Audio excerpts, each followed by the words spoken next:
Aloha once again, friends and family.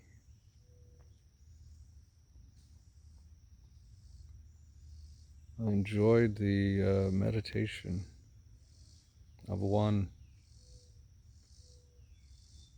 I did it more than once. And I can hear thoughts. I can't, hear everybody's specific individual thought, but I can hear thoughts.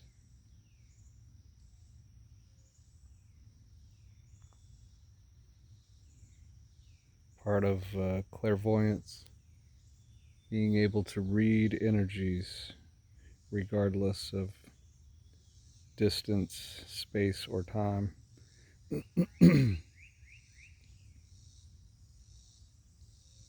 That's why it's so powerful, man, when we reconnect with the earth.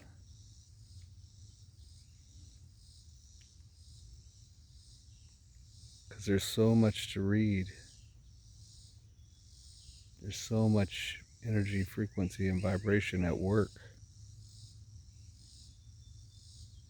And so you get good messages, thoughts, ideas, perceptions, feelings from nature. It's probably 50-50 around humans. You might not want a lot of what you would get from reading energies. And see, to read energy, you have to sort of take in energy. That's why empathic people kind of struggle, because it's not like reading a book where, it's external from you like that. It becomes part of you, comes into you. And, that can be draining if you're around a ton of people and they're all sending distorted thoughts.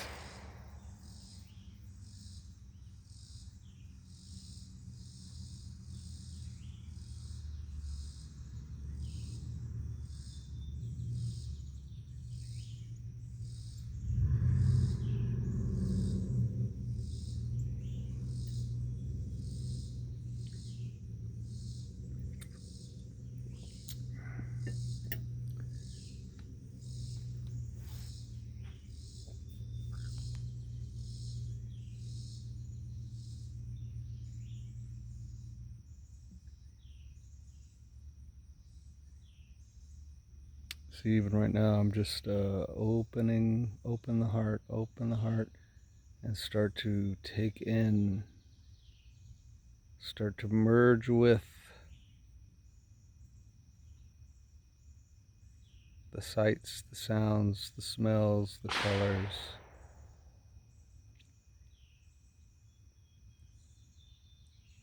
Don't worry, you won't get shot.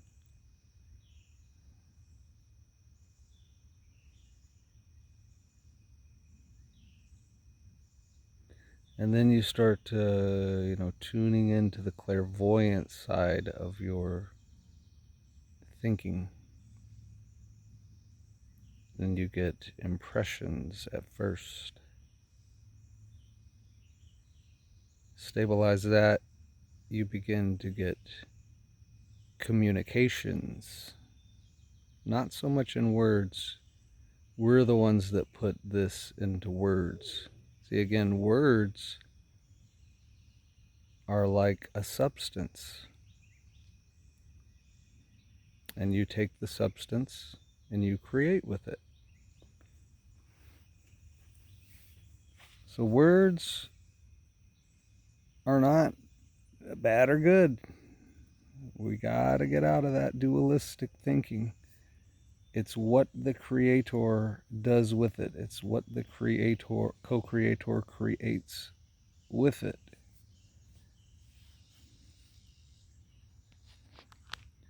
And one of the words that somebody put down for scoping with the cosmic mind was spelling. Well, that has everything to do with words. And yeah, one could cast spells with words. You could cast arrows with words. You could literally kill something with words.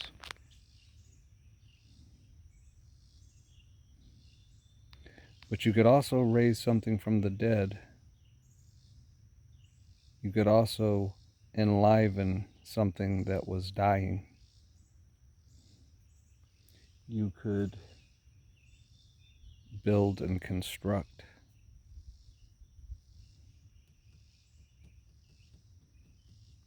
And what are words really creating?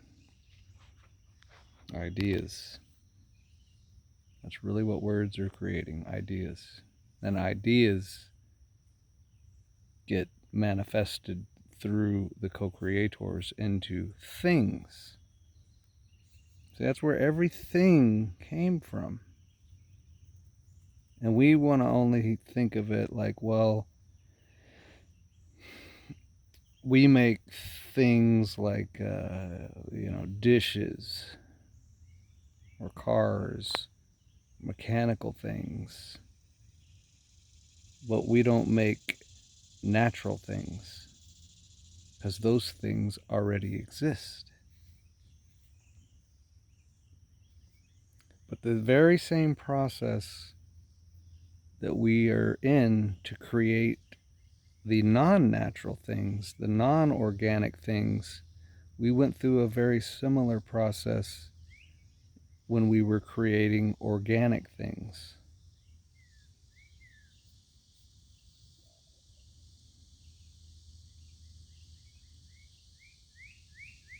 And we also had a measure of consciousness that we became, you could say, in the things.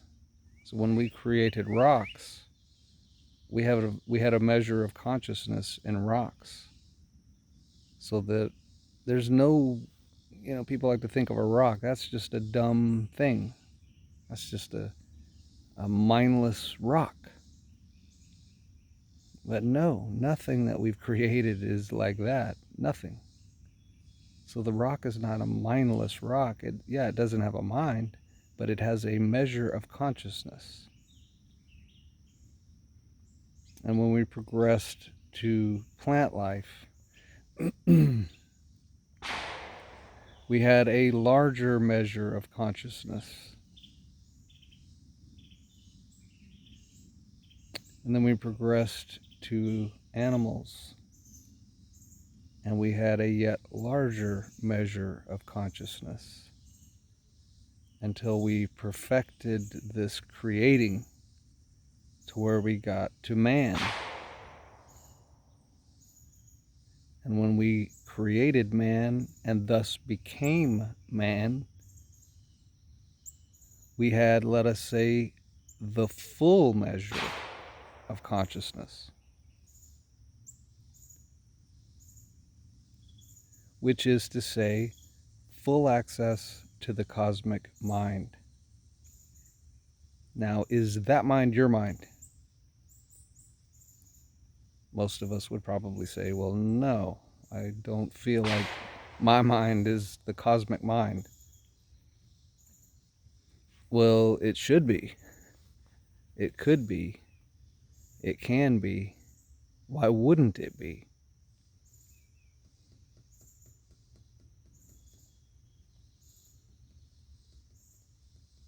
Because we separated. We thought of ourselves as separate. And then we separated everything. So plants are nothing like animals, are nothing like rocks, are nothing like humans, are nothing like creation. Everything's individual and just in this tiny little bubble. And God, some entity somewhere, is like looking on from a distance and every now and then, tweaks it a little bit. That's what they want us to think. That's exactly what, and when I'm saying they, I'm talking about your adversary, which manifests as the people that you would look at and say, those people are effed up. They might be. They might be. But again, everything in the external comes through humans.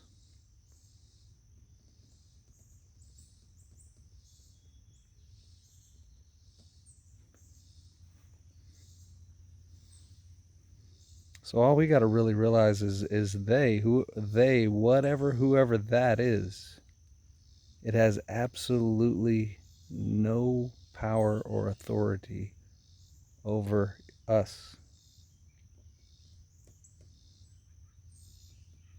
If we've gotten our alignment back. If you're out of alignment and you're out of whack, you can say this stuff to yourself all you want, and it won't have any effect. It won't seem real. It'll just seem like some kind of guru talk or whatever.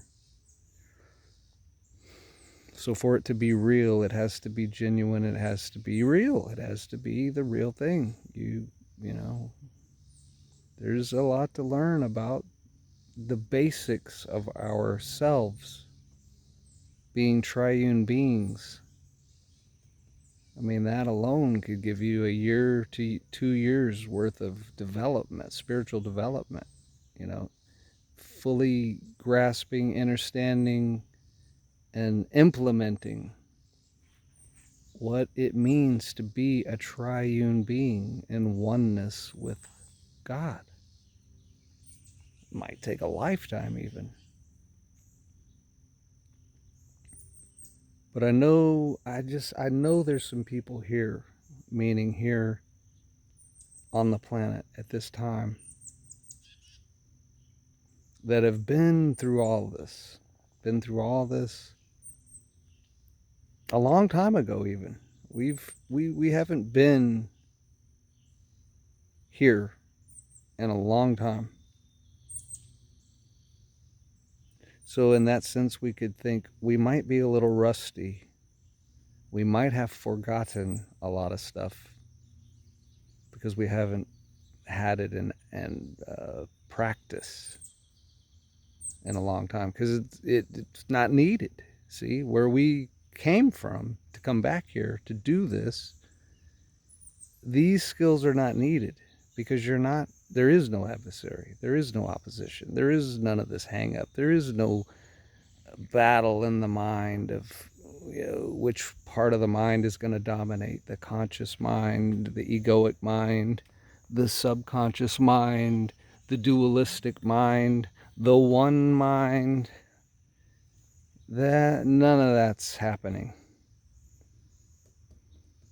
elsewhere.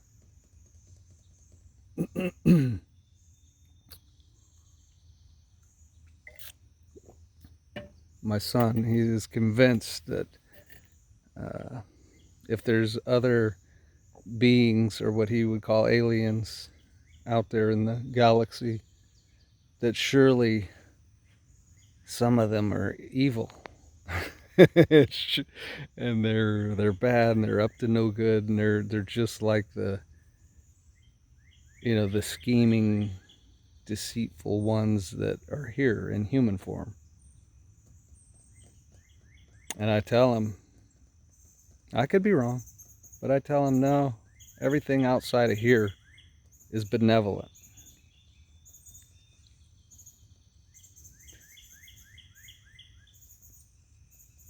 There is no other opposing group off in the galaxy,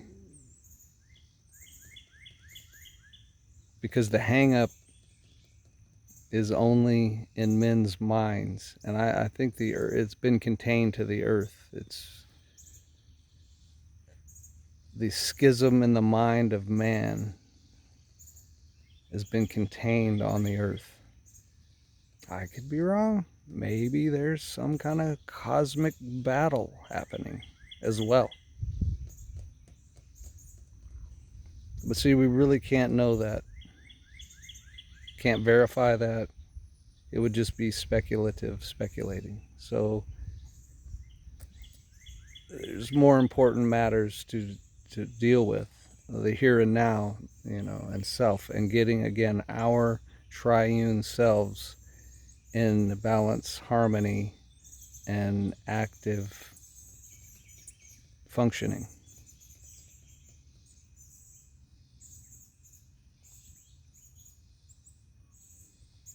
And a lot of it is letting go. A lot of how to get seated into this is the letting go. Man, that seems tough. Because we have all these things in our mind that we've been told, well, you have to A, B, or C. You have to, right? If you want to live, you have to this, that, or the other. So we believe strongly that there are have-tos that apply to man. In the Matrix, in the illusion, absolutely yes, 100%, I agree. But outside of that illusion, do those have-tos still apply? They don't. They don't. And for you to get into that, you have to let go of that. So you have to trust. Trust. Who are we trusting? We're trusting the God within. See, does God take care of individual men and women? Does God do that?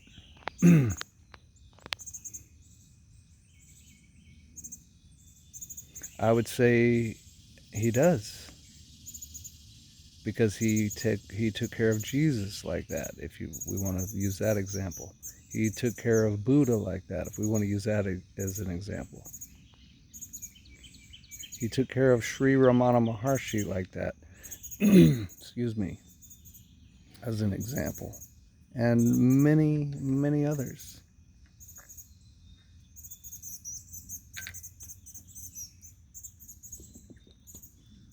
Yeah, but Jesus, you're a carpenter. You're a carpenter. If you want to live in this world, you better be on a job site every week.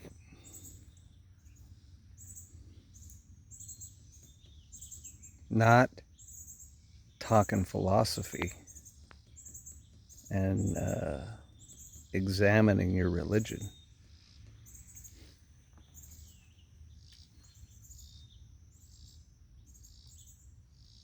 And had he believed that,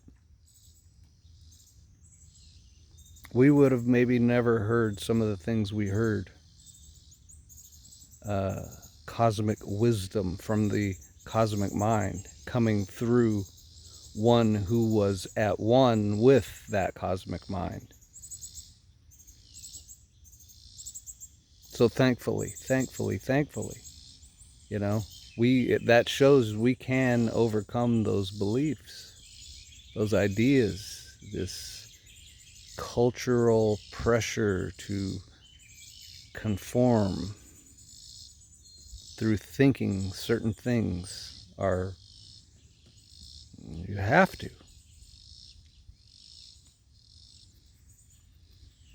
You have to take a vaccine shot every flu season, or else you're going to get the flu.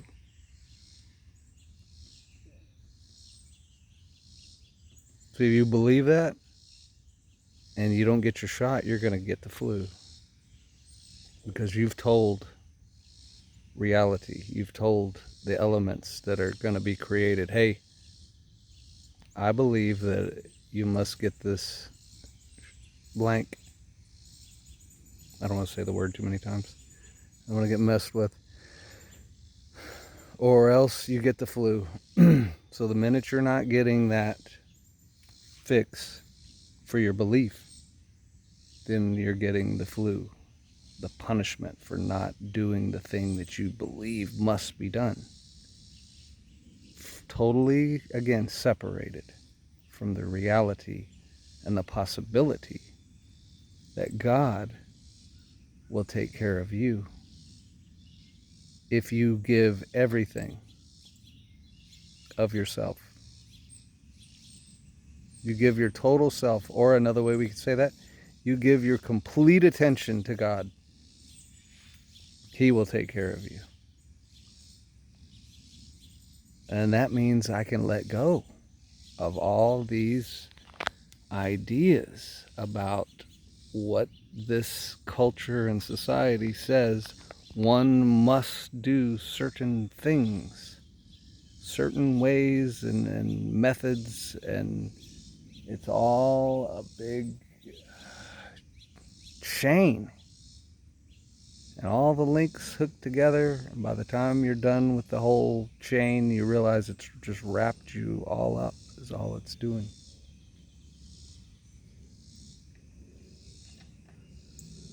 And what do they say about the weakest link in a chain? One of them links, if you can break one of them links, the whole chain will fall down, will fall off. But again, look at how much you might have to let go of in order to, break one of those links. And then knowing, the whole chain's going to fall off. That means all these other things that were connected to that link got to go too.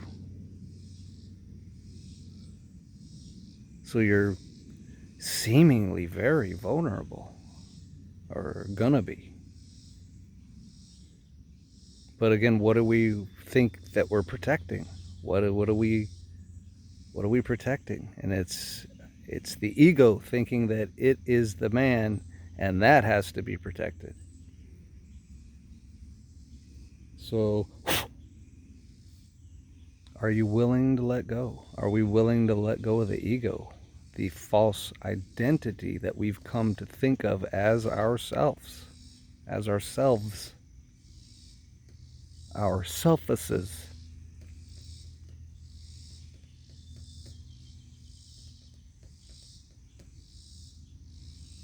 So this has not been easy for me, man. I'm the type to grab hold of something and get her done. I'm that type.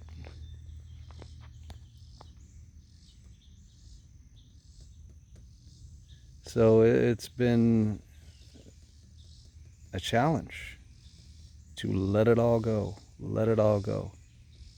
Sit quietly in meditation and wait for some sort of prompting. And at first it's like, well, when is that going to come? How many, a couple days? What are we talking about? Be willing to give the rest of what you would call life to it. Yeah, but I can't just sit silently for the rest of my life. You're thinking already. See, that was the first thing asked of you. Silence. Just sit silently and wait for prompting.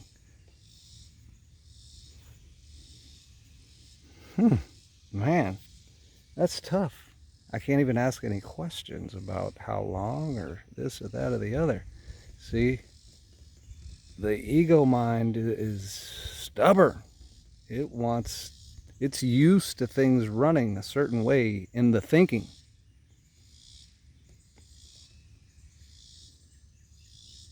Can you silence it? Can you bring it into submission? Are we willing to sit in silence and wait for the prompting, for the word, for the message, for the, I was going to say mandate, but it's not really a mandate, suggestion, or answer? Because we've got millions of questions, right? Usually humans have a lot of questions. Are we willing to wait for the answer? And then are we ready to act on what the answer is? See, that might be why we're having to wait. God knows you wouldn't act on his true advice. It would seem like too much for you to handle. So if you can get yourself quiet in meditation and wait and listen and then hear, by the time you get that message, you might actually have gotten yourself in condition to where you would act on whatever the advice would be, or whatever the answer would be, or whatever the method would be, or whatever the next thing that you need to let go of is. But God knows you don't want to let go of that.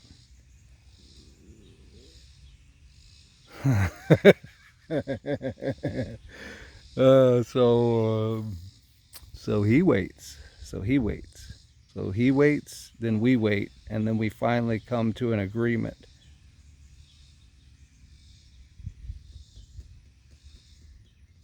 And it's just the integration of all things.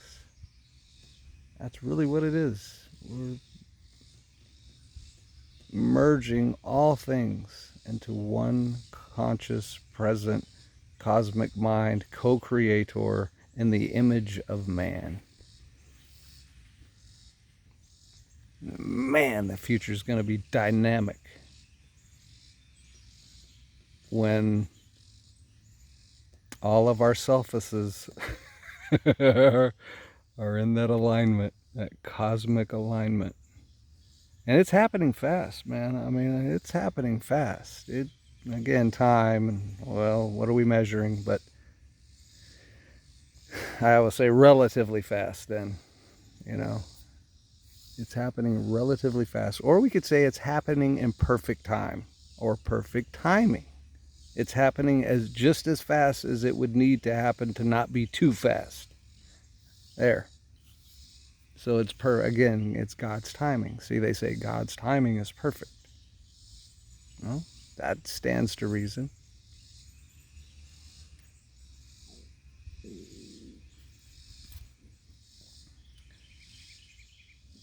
Love and light, everybody. Try not to overwhelm the videos with too many or the channel with too many videos, but I know there's people chomping at the bit. You know, I know there's people ready. We're wanting to move the goalpost as quick as possible because we've dinked around in the illusion for plenty of time and lifetimes. So once we've grasped all that, then it's like, wow, man, whoa, okay, let's get going in the real world. Let's get some time spent in the real world, because look at how much time we wasted in the illusion.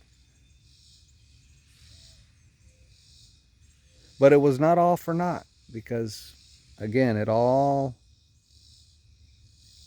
things work together for good for those who know themselves. I tweaked the verse a little bit there, but essentially it's the same thing. For those who know self. You could say for those who know God. If you know God, you know self. If you don't know self, you don't know God.